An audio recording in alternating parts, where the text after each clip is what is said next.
ಎಲ್ಲರಿಗೂ ನಮಸ್ಕಾರ. Welcome to ಸಮೃದ್ಧಿ ಅಡುಗೆ ಮನೆ ಚಾನಲ್. ಇವತ್ತು ಅವಲಕ್ಕಿ ಒಗ್ಗರಣೆನ ಹೇಗ್ ಮಾಡ್ಕೊಳ್ಳೋದು ಅಂತ ನೋಡೋಣ.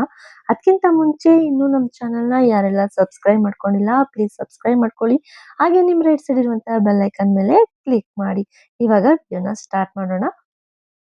ನಾನಿಲ್ಲಿ 1 ಬೌಲಷ್ಟು ಇದ್ಕಿದ ಬೇಳೆನ ತಗೊಂಡು ಕಾಟನ್ ಬಟ್ಟೆ ಮೇಲೆ ಹಾಕೊಳ್ತಾ ಇದ್ದೀನಿ. ಕಾಳಿನಲ್ಲಿರುವಂತ ನೀರಿನಂಶ ಡ್ರೈ ಆಗ್ಬೇಕು.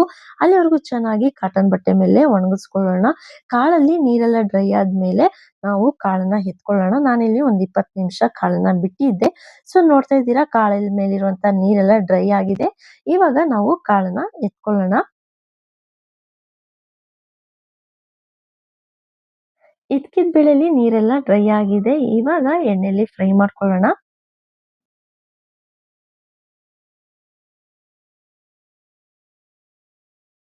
ಇವಾಗ ಎಣ್ಣೆನ ಹಾಕೊಳ್ಳೋಣ. ಇವಾಗ ಎಣ್ಣೆ ಚೆನ್ನಾಗಿ ಕಾಯ್ದಿದೆ. ಇವಾಗ ಇದ್ಕಿದ ಬೇಳೆನ ಹಾಕೊಳ್ಳೋಣ. ನಮ್ಮ ಹಾಸನಲ್ಲಿ ಯಾರು ಇದ್ಕಿದ ಬೇಳೆ ಅಂತ ಕರೆಯೋದಿಲ್ಲ. ಎಲ್ಲ ಚಿಲ್ಕವರೆ ಕಾಳು ಅಂತಾನೆ ಕರೀತಾರೆ. ಇಲ್ಲಿ ಬೆಂಗಳೂರು ಸೈಡಲ್ಲಿ ಇದ್ಕಿದ ಬೇಳೆ ಅಂತ ಕರೀತಾರೆ. ಇವಾಗ ನಿಮ್ಗೆ ಇದ್ಕಿದ ಬೇಳೆ ಯಾವಾಗ ಬೆಂದಿದೆ ಅಂತ ಗೊತ್ತಾಗ್ಬೇಕು ಅನ್ನೋದಾದ್ರೆ ಮೇಲ್ಗಡೆ ಕಾಳೆಲ್ಲ ತೇಲೋ ತರ ಬರ್ಬೇಕು. ಹಾಗೆ ಬಂದಿರುವಂತಹ ನೊರೆ ಏನಿದೆ ಆ ನೊರೆ ಎಲ್ಲ ಕಡಿಮೆ ಆಗ್ಬೇಕು. ಕಡಿಮೆ ಆದಾಗ ನಿಮ್ಗೆ ಕಾಳು ಮೇಲ್ಗಡೆ ಎಲ್ಲ ತೇಲೋ ತರ ಇರುತ್ತೆ. ಚೆನ್ನಾಗಿ ತೇಲೋ ತರ ಇದ್ದಾಗ ಅಷ್ಟೇ ನಿಮ್ಗೆ ಕಾಳು ಬೆಂದಿದೆ ಅಂತ ಅರ್ಥ ಹೇಳಿ. ಇವಾಗ ಸ್ವಲ್ಪ ನೊರೆ ಎಲ್ಲ ಕಡಿಮೆ ಆಗಿದೆ. ಚೆನ್ನಾಗಿ ನೊರೆ ಎಲ್ಲ ಕಡಿಮೆ ಆದಾಗ ಕಾಳು ಚೆನ್ನಾಗಿ ಕಾಣಿಸ್ತಾ ಇರುತ್ತೆ. ನಿಮಗೆ ಸ್ವಲ್ಪ ಎತ್ಕೊಂಡು ಕಾಳನ್ನ ತೆಗ್ದಿ ನೋಡಿ.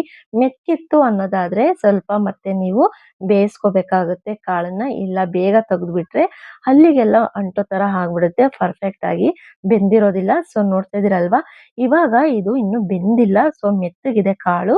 ಇನ್ನು ಸ್ವಲ್ಪ ಹೊತ್ತು ಬೇಯಿಸ್ಕೊಂಡ್ರೆ ಕಾಳು ಗಟ್ಟಿ ಆಗುತ್ತೆ. ಆವಾಗ ನೀವು ಕಾಳನ್ನ ಎತ್ಕೋಬೇಕಾಗುತ್ತೆ. ಸೊ ನೋಡ್ತಾ ಇದೀರಲ್ವಾ, ಇವಾಗ ಮೇಲ್ಗಡೆ ಎಲ್ಲ ಕಾಳು ಪರ್ಫೆಕ್ಟ್ ಆಗಿ ತೇಲ್ತಾ ಇದೆ. ಇವಾಗ ಪರ್ಫೆಕ್ಟ್ ಆಗಿ ಕಾಳು ಬೆಂದಿದೆ ಅಂತ ಅರ್ಥ. ಸೊ ಇವಾಗ ಕಾಳನ್ನ ಎತ್ಕೊಳ್ಳೋಣ. ನೋಡ್ತಾ ಇದೀರಲ್ವಾ, ಕಾಳು ಇವಾಗ ಗಟ್ಟಿಯಾಗಿದೆ. ಇವಾಗ ಒಂದು ಪ್ಲೇಟಿಗೆ ಎತ್ಕೊಳ್ಳೋಣ.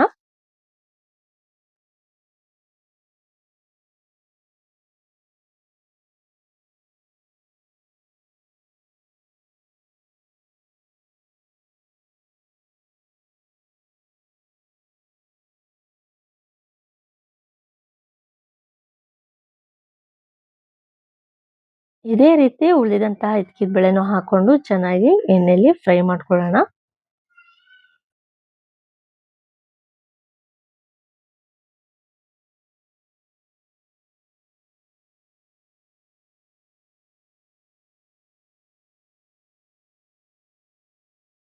ನೋಡ್ತಾ ಇದ್ದೀರಲ್ವಾ, ಇದ್ಕಿದ ಬೇಳೆ ಕಲರ್ ಕೂಡ ಚೇಂಜ್ ಆಗಿದೆ. ಹಾಗೆ ಚೆನ್ನಾಗಿ ಕೂಡ ಫ್ರೈ ಆಗಿದೆ.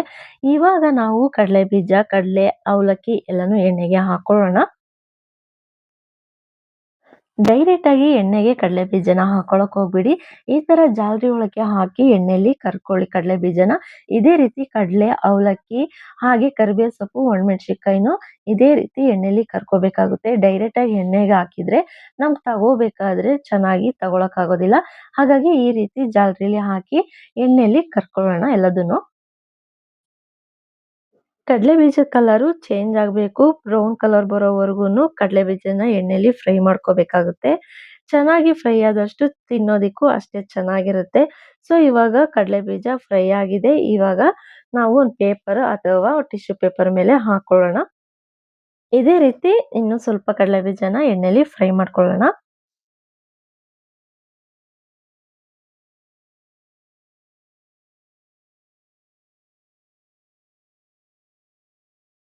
ಇದೇ ರೀತಿ ಕಡ್ಲೆನೂ ಕೂಡ ಒಂದು ಬೌಲ್ ಅಷ್ಟು ನಾನು ಹಾಕೊಂಡು ಫ್ರೈ ಮಾಡ್ಕೊಳ್ತಾ ಇದ್ದೀನಿ. ಆದ್ರೆ ಕಡ್ಲೆನ ಜಾಸ್ತಿ ಹೊತ್ತು ಫ್ರೈ ಮಾಡ್ಕೊಳ್ಳೋಂತ ಅವಶ್ಯಕತೆ ಇಲ್ಲ. ಬೇಗನೆ ನೀವು ಕಡ್ಲೆನ ಎತ್ಕೋಬಿಡಿ.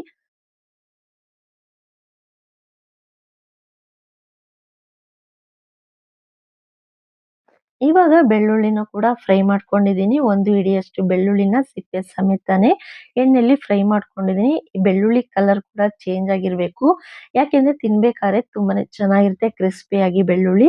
ಇವಾಗ ಕರಿಬೇವು ಸೊಪ್ಪುನು ಕೂಡ ಎಣ್ಣೆಲಿ ಹಾಕೊಂಡು ಚೆನ್ನಾಗಿ ಕ್ರಿಸ್ಪಿ ಆಗೋವರೆಗೂನು ಫ್ರೈ ಮಾಡ್ಕೊಳ್ಳೋಣ.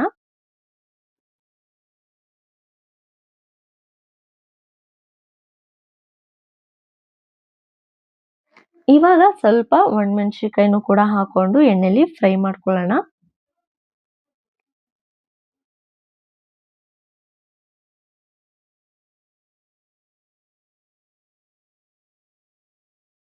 ಇಷ್ಟನ್ನೆಲ್ಲ ಫಸ್ಟು ನಾವು ಎಣ್ಣೆಲಿ ಕರ್ದ್ಕೊಂಡ್ಮೇಲೆ ಲಾಸ್ಟಲ್ಲಿ ಅವಲಕ್ಕಿನ ಎಣ್ಣೆಗೆ ಹಾಕೋಬೇಕು. ಇದೇ ರೀತಿ ನೀವು ಜಾಲರಿಗೆ ಹಾಕೊಳ್ಳಿ. ಡೈರೆಕ್ಟ್ ಎಣ್ಣೆಗೆ ಹಾಕೊಳಕ್ ಹೋಗ್ಬೇಡಿ.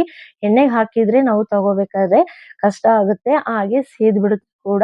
ಇವಾಗ ನೋಡಿ ಚೆನ್ನಾಗಿ ಎಣ್ಣೆ ಕಾಯ್ದಿರಷ್ಟೇ ಪುರಿ ತರ ಚೆನ್ನಾಗಿ ಅವಲಕ್ಕಿ ಬರುತ್ತೆ. ಎಣ್ಣೆ ಕಾಯ್ದಿಲ್ಲ ಅಂದ್ರೆ ಗಟ್ಟಿ ಆಗ್ಬಿಡುತ್ತೆ. ಸೊ ಚೆನ್ನಾಗಿ ಎಣ್ಣೆ ಕಾಯಿಸ್ಕೊಂಡು ನೀವು ಅವಲಕ್ಕಿನ ಹಾಕೊಳ್ಳಿ.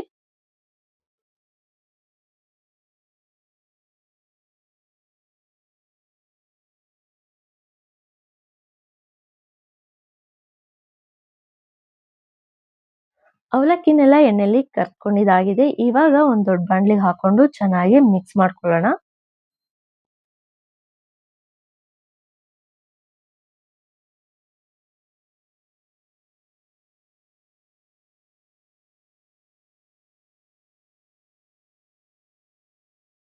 ಮಿಕ್ಸ್ ಮಾಡ್ಕೊಂಡಾದ್ಮೇಲೆ ಫಸ್ಟೇ ನಾವು ಇದಕ್ಕಿದ್ ಬೇಳೆನ ಎಣ್ಣೆಲಿ ಕರ್ದಿಟ್ಕೊಂಡಿದ್ವಿ.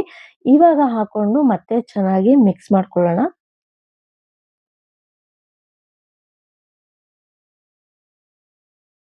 ಮಿಕ್ಸ್ ಮಾಡ್ಕೊಂಡ್ಮೇಲೆ ನಿಮ್ಗೆ ಖಾರಕ್ಕೆ ಎಷ್ಟು ಬೇಕೋ ಅಷ್ಟು ಅಚ್ಚ ಖಾರದ ಪುಡಿ, ಹಾಗೆ ಉಪ್ಪನ್ನ ನೋಡ್ಕೊಂಡು ಹಾಕೊಳ್ಳಿ. ಎರಡನ್ನೂ ಚೆನ್ನಾಗಿ ಮಿಕ್ಸ್ ಮಾಡ್ಕೊಂಡ್ ನಂತರ ಅವಲಕ್ಕಿಗೆ ಸ್ವಲ್ಪ ಸ್ವಲ್ಪನೇ ಹಾಕೊಂಡು ಮಿಕ್ಸ್ ಮಾಡ್ಕೊಳ್ತಾ ಬರೋಣ.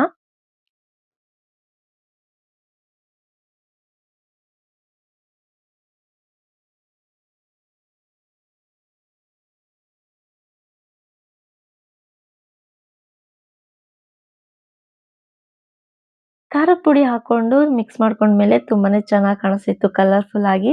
ಹಾಗೆ ಟೇಸ್ಟ್ ಕೂಡ ಅಷ್ಟೇ ಚೆನ್ನಾಗಿತ್ತು.